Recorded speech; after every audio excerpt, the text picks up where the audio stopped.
জাতীয় নাগরিক পার্টির উত্তরাঞ্চলের মুখ্য সংগঠক সার্জিস আলম বলেছেন, আমরা শাপলা মার্কা চেয়েছিলাম, শাপলা না দিয়েছে শাপলার কলি, কিন্তু শাপলা কলি থেকে শাপলা ফুটতে বেশি দিন লাগবে না।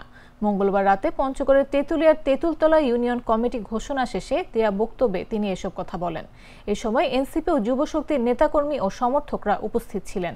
সার্জিস আলম বলেন, এনসিপি আপনাদের সেই সন্তানদের দল যারা এমন একজনের পতন ঘটিয়ে ভারত পালাতে বাধ্য করেছে, দেশের সব রাজনৈতিক দল মিলেও যার পতন ঘটাতে পারেনি। তিনি বলেন, আগামী নির্বাচনে জনগণের প্রতিনিধিত্ব করতে হলে আমাদের সাংগঠনিক ভিত্তিকে আগে শক্তিশালী করতে হবে।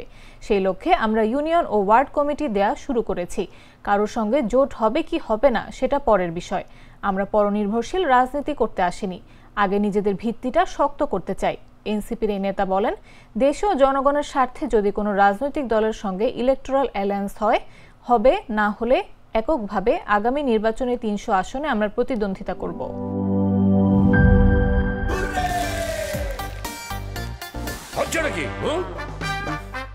সিচুয়েশন যেমনই হোক, হুররে থাকলে নো টেনশন। মিল্ক ক্রিম আর এক্সাইটিং ফ্রুট ফ্লেভারে তৈরি হুররে ওয়েফারের মানচি টেস্টে আপনিও বলবেন টেনশন দূর রে, হয়ে যাক হুররে।